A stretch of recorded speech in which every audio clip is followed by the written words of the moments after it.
साक्षी आदित्य और आज के इस वीडियो में हम पढ़ने वाले हैं एडजेक्टिव्स या कहें काइंड ऑफ एडजेक्टिव्स। ठीक है, एडजेक्टिव्स हम पहले पढ़ भी चुके हैं और मैं आपको आज बता भी देती हूँ। सो एडजेक्टिव्स बेसिकली होते क्या हैं वो जानते हैं। एडजेक्टिव्स मतलब होते हैं विशेषता। ठीक है, इनको हम हिंदी में विशेषता कहते हैं। ठीक है, एडजेक्टिव मतलब बेसिकली होता है विशेषता। जैसे मैं अगर कहूँ ही इज अ बॉय तो वो एक लड़का है। ठीक है, वैसे मैं कहूँ शी इज अ गर्ल। ठीक है, तो गर्ल्स और बॉयज तो सब होते हैं, इसमें स्पेशल क्या है? कुछ भी नहीं। ठीक है, लेकिन जब हम इस सेंटेंस को ऐसा बना देते हैं, he is a wise boy और she is a smart girl, तब देखो मैं अब इसके और इसके बारे में आप लोगों को कुछ बता रही हूँ। मैंने इसके बारे में क्या बताया कि ये कैसा लड़का तो है, पर ये कैसा लड़का है? वाइज लड़का है, बहुत इंटेलिजेंट है, होशियार है। वैसे ही she is a smart girl. Smart और वाइज ऑलमोस्ट एक जैसे होते हैं, बहुत स्मार्ट है। सो मैंने यहाँ पे एक विशेषता बताई कि उसके बारे में कुछ स्पेशल बताया, तो ये एक एडजेक्टिव है। सो यहाँ पे वाइज और स्मार्ट एडजेक्टिव्स हैं। हम इसे एडजेक्टिव नहीं पढ़ते हैं, ध्यान रखिएगा। जब भी हम इसे पढ़ते हैं ना, तो ये जो हमारा डी रहता है वो साइलेंट होता है। ठीक है, इसीलिए हम उसे एडजेक्टिव पढ़ते हैं, एडजेक्टिव नहीं पढ़ते हैं। ठीक है, ये आपको याद रखना है। सो बेसिकली एडजेक्टिव्स का मतलब होता है विशेषता। जब हम किसी चीज़ के बारे में, किसी व्यक्ति के बारे में, किसी और जगह के बारे में कुछ स्पेशल बताते हैं, कुछ विशेषता बताते हैं, तो वही वो एडजेक्टिव कहलाते हैं। ठीक है, सो ये था उसका बेसिक। ठीक है, अब आगे देखते हैं कि ये कितने कितने टाइप्स के होते हैं। अब हम ये जानेंगे। तो देखो, चाहे तो आप सभी अपनी बुक जो है वो ओपन कर सकते हैं और आप यहाँ पे पढ़ सकते हैं काइंड्स ऑफ एडजेक्टिव। तो basically there are 4 kind of adjectives. Adjectives जो है ना वो 4 डिफरेंट टाइप्स के होते हैं। मैं इसे भी रब कर देती हूँ। ठीक है, तो there are 4 main kinds of adjectives. Adjectives जो है ना वो 4 मेन तरीके के होते हैं। अब वो तरीके कौन कौन से हैं ज़रा वो भी जान लेते हैं। तो प्रकार जिसे हम कहते हैं प्रॉपर एडजेक्टिव्स,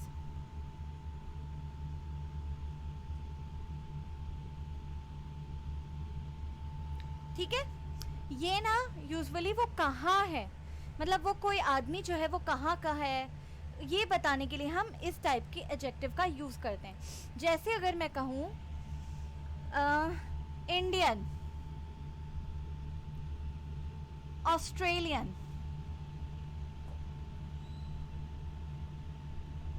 अमेरिकन,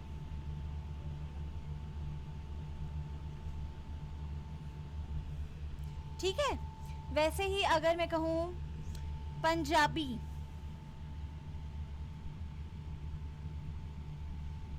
वैसे ही और आप जो भी ऐड कर सकते हैं एटसेट्रा। ठीक है, बंगाली आप ऐड कर सकते हैं, चाइनीज़, इटालियन, जो आप चाहें, रशियन। ठीक है, ये सारी चीज़ें आप ऐड कर सकते हैं। तो प्रॉपर एडजेक्टिव में क्या होता है कि वो उसके बारे में हम प्रॉपर बताते हैं कि वो कहाँ का है। जैसे मैं कहूँ he is an Indian boy, तो मतलब क्या हुआ, वो लड़का कहाँ का है? इंडियन है, मतलब वो हिंदुस्तानी लड़का है। ठीक है, वैसे ही अगर मैं कहूँ he is an Australian man, तो वो आदमी कहाँ का है? ऑस्ट्रेलिया का है। इससे हमें ये पता चलता है ना। तो यही होता है प्रॉपर एडजेक्टिव, वो हमें प्रॉपरली बताता है एकदम सही तरीके से कि कोई कहाँ का है। ठीक है, कोई चीज़ कहाँ की है, कोई डिश आप खाने की कोई चीज़ बना रहे हो तो ये हम बोलते हैं ना कि ये तो इंडियन डिश है, ये अमेरिकन डिश है। जैसे पास्ता आप सभी खाते हो तो वो कहाँ की डिश है, पता है आप लोगों को? जैसे आप फ्राइज़ खाते हो, फ्रेंच फ्राइज़, तो वो फ्रांस की डिश है। वैसे ही पास्ता इटालियन डिश है। ठीक है, तो ये सारी चीज़ें आप बता पा रहे हो ना प्रॉपरली कि ये कहाँ की है। तो प्रॉपर एडजेक्टिव में हम यही बताते हैं कि कोई चीज़ प्रॉपरली कहाँ की है। ठीक है, अब हम आगे बढ़ते हैं हमारे सेकंड टाइप पे। सो ये था हमारा फर्स्ट टाइप। अब हम आ जाते हैं अपने सेकंड टाइप ऑफ एडजेक्टिव पे, जो कि है डिस्क्रिप्टिव एडजेक्टिव। क्या है ये? Descriptive adjective. तो देखो, डिस्क्रिप्टिव एडजेक्टिव में क्या होता है कि हम बताते हैं कि कोई कैसा है, कोई चीज़, कोई इंसान कैसा है, हम ये बताते हैं डिस्क्रिप्टिव एडजेक्टिव में। जैसे यहाँ पे बहुत सारे एग्जाम्पल आपको दिए गए हैं इस टाइप के एडजेक्टिव के। वो क्या है? ब्रेव, मैं बोल सकती हूँ he is a brave soldier. वैसे ही सिक, ही इज़ सिक, किसी के बारे में बता रहे कि वो सिक है। वैसे ही काइंड, वो बहुत ही काइंड है, मतलब दयालु है। गुड, अच्छा है। ठीक है, बैड, बुरा है। कोई चीज़ ब्लैक है, ठीक है, कोई चीज़ काली है, मतलब आई हैव अ ब्लैक हैट, मैं कह सकती हूँ मेरे पास एक ब्लैक टोपी है। ठीक है, और चाहे तो एक्सेट्रा। ठीक है, अब देखो इसे हम यूज़ कैसे करते हैं। तो ही इज अ ब्रेव सोल्जर, वो एक ब्रेव सोल्जर है, बहुत ही बहादुर सोल्जर है। वैसे ही I have a black board, मेरे पास एक ब्लैक बोर्ड है। मेरे पास बोर्ड तो है, पर मेरे पास कैसा बोर्ड है? ब्लैक बोर्ड है। ठीक है, तो ये जो है हमारे डिस्क्रिप्टिव एडजेक्टिव है, क्योंकि वो किसी चीज़ के बारे में कुछ बता रहे हैं। यहाँ पे सोल्जर के बारे में बताया जा रहा है कि वो बहुत बहादुर है, बोर्ड के बारे में बताया जा रहा है कि वो ब्लैक है। तो इसी तरीके से ये डिस्क्रिप्टिव एडजेक्टिव की श्रेणी में आते हैं।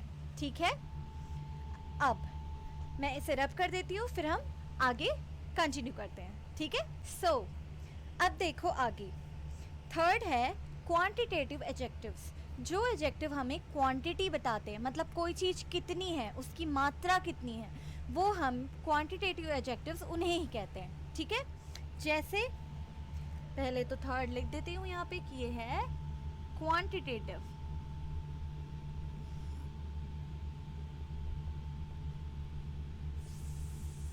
एडजेक्टिव्स। ठीक है, किसी चीज़ की मात्रा बताते हैं, जैसे मच, लिटिल, फ्यू, सम, एनी, इनफ, एक्सेट्रा। ठीक है, तो देखो मच मतलब बहुत, लिटिल मतलब कम, फ्यू मतलब भी कम, सम मतलब कुछ। ठीक है, एनी मतलब कोई, इस टाइप से होता है एनी मतलब, और इनफ मतलब पर्याप्त। ठीक है, तो ये सारे हमें कुछ बता रहे हैं ना कि कोई चीज़ जो है वो हमारे पास या तो बहुत है, या कम है, या ये भी कम है, कुछ है, एनी एक आध है, और इनफ पर्याप्त है। ठीक है, इसीलिए ये है क्वांटिटेटिव एडजेक्टिव्स। जैसे मैं अगर कहूँ I have much work to do, इसका मतलब क्या हुआ? मेरे पास करने के लिए बहुत काम है, हुआ इसका मतलब यही। तो देखो हमें पता चल रहा है ना किससे कि यहाँ पे मेरे पास करने के लिए बहुत काम है, तो ये एक क्वांटिटेटिव एडजेक्टिव है। वैसे ही अगर मैं दूसरा एग्जाम्पल लूँ, there where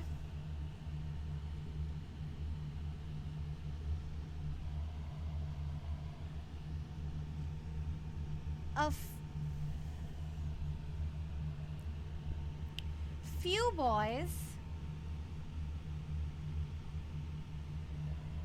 in the class।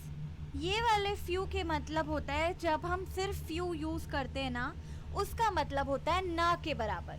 ठीक है, there were few boys in the class मतलब क्लास में एकदम ना के बराबर बच्चे थे। ठीक है, तो हमें पता चल रहा है ना इससे क्वांटिटी की मात्रा की कितने थे। सो ये जो है हमारे क्वांटिटेटिव एडजेक्टिव्स में आते हैं। ठीक है, अब मैं इसे रब करती हूँ और उसके बाद फिर हम आगे बढ़ते हैं।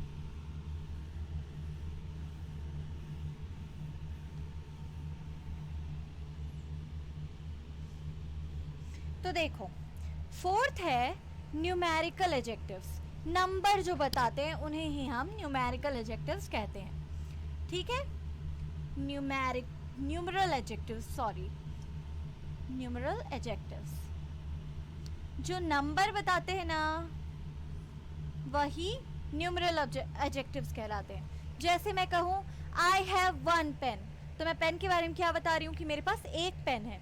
वैसे ही I have one marker, I have two glasses, I have 4 clocks. So ये सारे मैं नंबर बता रही हूँ ना, इसलिए ये न्यूमरल एडजेक्टिव्स है। एग्जाम्पल 1 2 3। ठीक है, वैसे ही first, many, I have many pens. ठीक है, ईच मतलब हर एक, और वैसे ही एवरी, ये भी हर एक ही होता है। इनको यूज़ करने का तरीका अलग अलग है। ईच जब हम बोलते हैं तो प्रत्येक के लिए हो जाता है, और एवरी मतलब सब के लिए हो जाता है। ठीक है, सो ये आपके न्यूमरल एडजेक्टिव्स के कुछ एग्जाम्पल्स हैं। अब आप समझ गए हैं कि ये 4 टाइप्स के एडजेक्टिव्स कौन कौन से हैं। पहला था प्रॉपर एडजेक्टिव्स, दूसरा था डिस्क्रिप्टिव एडजेक्टिव्स, तीसरा था क्वांटिटेटिव एडजेक्टिव्स, और फोर्थ है न्यूमरल एडजेक्टिव। ठीक है, अब ये तो हो गए टाइप्स ऑफ एडजेक्टिव्स। अब हम ये देखेंगे कि हम कुछ जो है ना एडजेक्टिव्स को यूज़ कैसे करते हैं। अब हम ये सीखेंगे। तो पहले इसको रब कर देते हैं और उसके बाद फिर ये देखते हैं कि हम एडजेक्टिव्स को यूज़ कैसे कर सकते हैं। तो देखो, सबसे पहले हम यहाँ पे यूज़ जानेंगे। जो आपकी बुक में दिया है मैं आपको वो बता रही हूँ। Some, any, no, many, a little, a few. हम यहाँ पे इतनी चीज़ों का यूज़ जानेंगे। तो सबसे पहले देखते हैं कि सम किसके साथ यूज़ होता है। सम जो है ना हमेशा ही एफर्मेटिव सेंटेंस के साथ यूज़ होता है। मतलब ना एफर्मेटिव मतलब होता है पॉजिटिव सेंटेंस। जैसे मैं कहूँ, आप ये तो याद रखना कि we use some in affirmative sentence.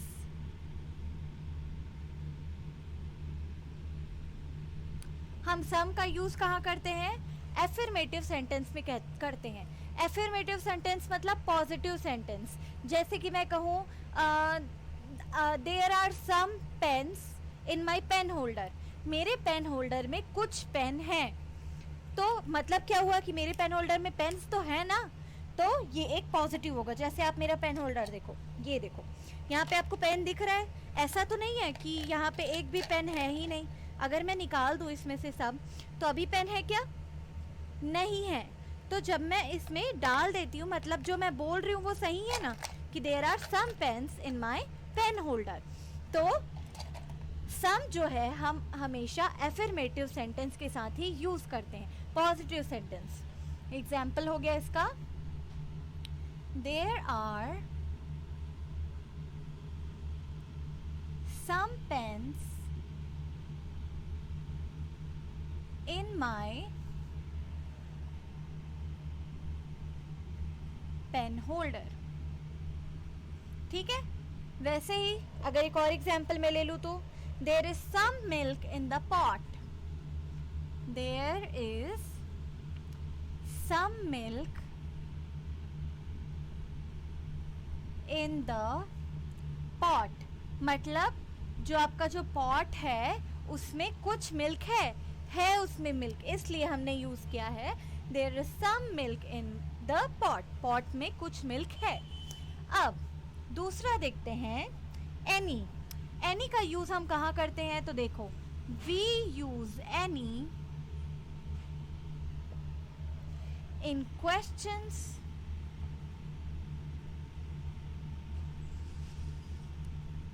And negative sentences.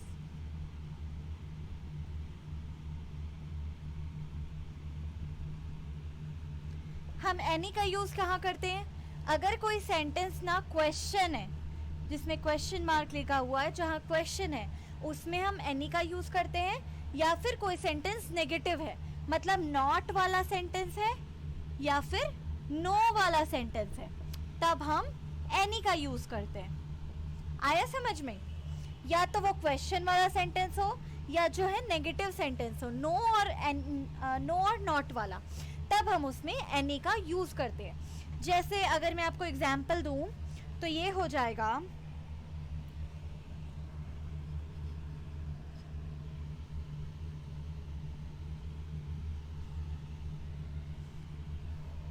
देखो is there any milk in the pot. अब देखो मैंने क्या किया, यहाँ पे क्वेश्चन पूछा, is there any milk in the pot, क्या पॉट में कुछ मिल्क है, तब हम क्वेश्चन बना रहे हैं। मैंने लिखा यहाँ पे क्वेश्चन में एनी लगता है, तो हमने यहाँ पे एनी लगाया, ठीक है। अब अगर इसमें मिल्क है पॉट में, तो वो पॉजिटिव सेंटेंस हो जाएगा, तो ये होता है answer, there is some milk in the pot, ठीक है। तो हमने क्या किया, यहाँ पे सम लगाया, क्यों, अगर इसमें मिल्क हो तब हम सम का यूज करेंगे। लेकिन अगर उस सेंटेंस में यहाँ पे लगा हुआ है कि there is not any milk in the pot, तो देखो यहाँ पे सेंटेंस क्या है, नेगेटिव है, मतलब पॉट में मिल्क नहीं है, नॉट लिखा हुआ है, इसलिए यहाँ पे हमने फिर से एनी का यूज किया। अगर यहाँ पे ये क्वेश्चन पूछा जाता और आपके पास मिल्क होता, तब हम लिखते there is some milk in the pot. लेकिन यहाँ पे अगर क्वेश्चन है कि is there any milk in the pot, और मिल्क जो है पॉट में नहीं है, तो आप लगाओगे there is not any milk in the pot. यहाँ हम सम नहीं लगाएंगे, क्योंकि ये नॉट वाला क्वेश्चन है, नेगेटिव वाला क्वेश्चन है। सम हमेशा एफर्मेटिव सेंटेंस या पॉजिटिव सेंटेंस में लगाया जाता है, और नॉट या नेगेटिव सेंटेंस के साथ या फिर क्वेश्चन वाले सेंटेंस के साथ हम एनी लगाते हैं, ठीक है। अब देखो अब हम आगे इसे कंटिन्यू करते हैं।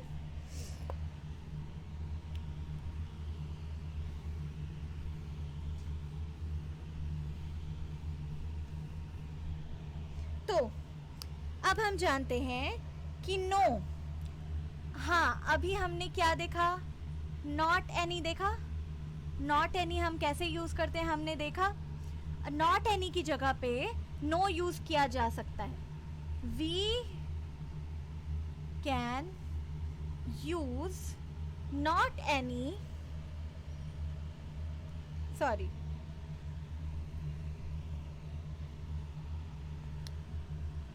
we can use no in place of not any। अगर कोई सेंटेंस है तो वहां पे हम देखो नो यूज कर सकते हैं नॉट एनी की प्लेस पे, ठीक है। नॉट एनी की प्लेस पे आप नो यूज कर सकते हैं। जैसे यहाँ पे हमारे पास सेंटेंस क्या था, there is not any milk in the pot, there is not any milk in the pot, ये हमने अभी पढ़ा। तो नॉट एनी के स्थान पर हम नो का यूज करेंगे, कैसे, there is no milk in the pot, मतलब उस पॉट में कोई भी मिल्क नहीं था, तो नॉट एनी की जगह पे हमने क्या किया, हमने यूज किया नो। तो अब आप समझ गए, हम जो है वो नॉट एनी के स्थान पर नो यूज कर सकते हैं। सम का यूज हमेशा एफर्मेटिव सेंटेंस के साथ होता है, और एनी का यूज क्वेश्चंस और नेगेटिव सेंटेंस के साथ होता है, और हम नो का यूज कर सकते हैं नॉट एनी की प्लेस पर। ठीक है, जैसे there is not any milk in the pot, तो there is no milk in the pot, दोनों एक ही बात है। अब एक और हम क्या बनाएंगे, देखो ये तो हो गया। अब मैं आपको बताऊंगी much, a little, many, a few का यूज।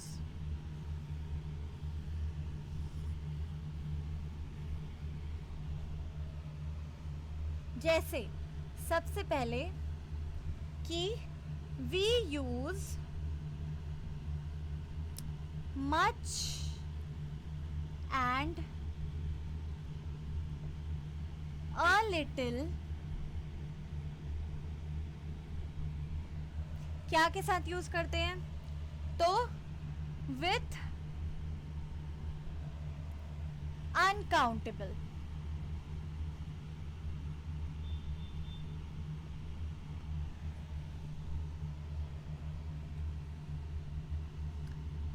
हम हमेशा मच और अ लिटिल का यूज अनकाउंटेबल नाउन के साथ करते हैं, मतलब ऐसे नाउन्स जिनको आप काउंट नहीं कर सकते उन्हें ही हम अनकाउंटेबल नाउन्स कहते हैं। ठीक है, तो आप मच और अ लिटिल का यूज अनकाउंटेबल नाउन्स वाले सेंटेंसेस के साथ ही करोगे। जैसे एग्जाम्पल अगर मैं आपको दूं तो ये हो जाएगा, I have much work to do. इसका मतलब क्या हुआ, मेरे पास करने के लिए बहुत काम है। तो आप काम को कभी काउंट कर सकते हो, मेरे पास एक काम है, दो काम है, तीन काम है, नहीं कर सकते। काम, मान लो आप बहुत देर से लिख रहे हो, तो आपके पास क्या है, लिखने का काम है, तो ये जो काम है उसको आप काउंट नहीं कर सकते, इसलिए ये अनकाउंटेबल नाउन के साथ यूज होता है। वर्क को आप काउंट नहीं कर सकते, इसलिए हमने मच का यहाँ पे यूज किया है। वैसे ही दूसरा एग्जाम्पल है, अगर आप इसी सेंटेंस को लिखना चाहो और आपके पास कम हो, मच मतलब बहुत कम, लिटिल मतलब कम, तो आप लिखोगे I have a little work to do, मतलब मेरे पास करने के लिए कम काम है। मच मतलब ज्यादा, लिटिल मतलब कम। ठीक है, अब एक तो ये हो गया। दूसरा हमारे पास क्या है, we use many and a few with countable nouns.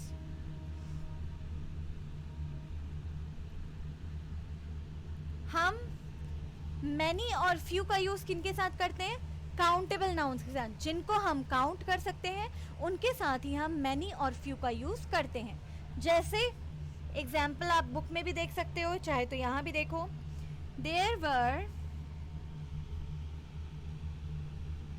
Many boys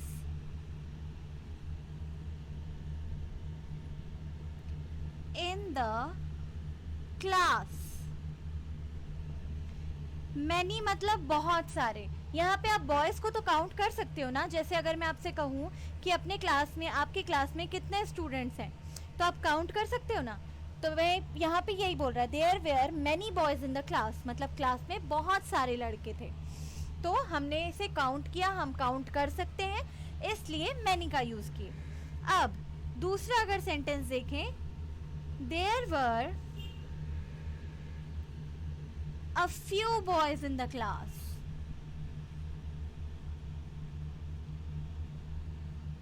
मतलब क्लास में कम बच्चे हैं, बहुत कम बच्चे क्लास में हैं, कुछ ही बच्चे क्लास में हैं। मैनी मतलब ज्यादा, तो फ्यू मतलब कम।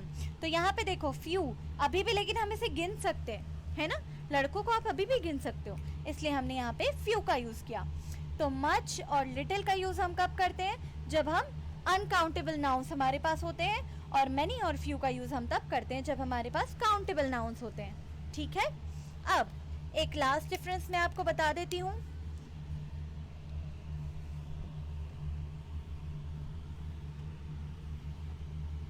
ये तो आप समझ गए हो कि आप कहाँ पे लिटिल और फ्यू का यूज़ करोगे, लेकिन एक और बात जो आपको ध्यान में रखने वाली है वो ये है कि कौन कौन सी चीज़ में डिफरेंस होता है। फ्यू और अ फ्यू में डिफरेंस होता है, वैसे ही लिटिल और अ लिटिल में डिफरेंस होता है। अगर मैं कहती हूँ लिटिल तो मतलब है न के बराबर,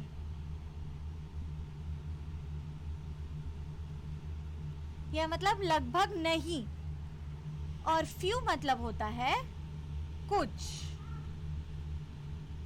वैसे ही ये वाले सिर्फ लिटिल का मतलब होता है यहां पे भी न के बराबर, मतलब लगभग है ही नहीं, और अ लिटिल का मतलब होता है कुछ। लेकिन अब इनमें फर्क क्या है, तो ये दोनों अ फ्यू हो चाहे द फ्यू हो या अ फ्यू हो, ये आप हमेशा काउंटेबल नाउन्स के साथ ही लगा सकते हो। जिसमें आपको लगे कि ये तो है ही नहीं काउंट करने लायक वाला, तो आप फ्यू का यूज करोगे, और कुछ है तो अ फ्यू का यूज करोगे, काउंटेबल नाउन्स। और कोई काम ये हम लगाते हैं अनकाउंटेबल के साथ। तो कोई अगर चीज आपको लगती है कि ये तो बिल्कुल ना के बराबर है, अनकाउंटेबल है, उसमें भी ना के बराबर है, तो आप लगाओगे लिटिल। लेकिन अगर आपको लगता है कि कुछ तो है तो अ लिटिल का हम यूज करते हैं। ठीक है, तो ये था आपके बुक में जितना भी काइंड्स ऑफ एडजेक्टिव्स था, ये मैंने आपको बता दिया। अब आपको क्या करना है कि आप इसे अच्छे से पढ़ें और अच्छे से समझें, फिर हम आगे जो है comparison of adjectives next video में डिस्कस करेंगे। ठीक है, सो थैंक यू वेरी मच। और अगर आपको ये वीडियो अच्छा लगा हो तो प्लीज़ लाइक करें, शेयर करें और सब्सक्राइब करें। ठीक है, सब्सक्राइब करना ना भूलें चैनल को। जितना सब्सक्राइब करेंगे आपके पास ये हमेशा उपलब्ध रहेगा। ठीक है, और वीडियो को प्लीज़ और प्लीज़ लाइक करें। So thank you very much, bye bye.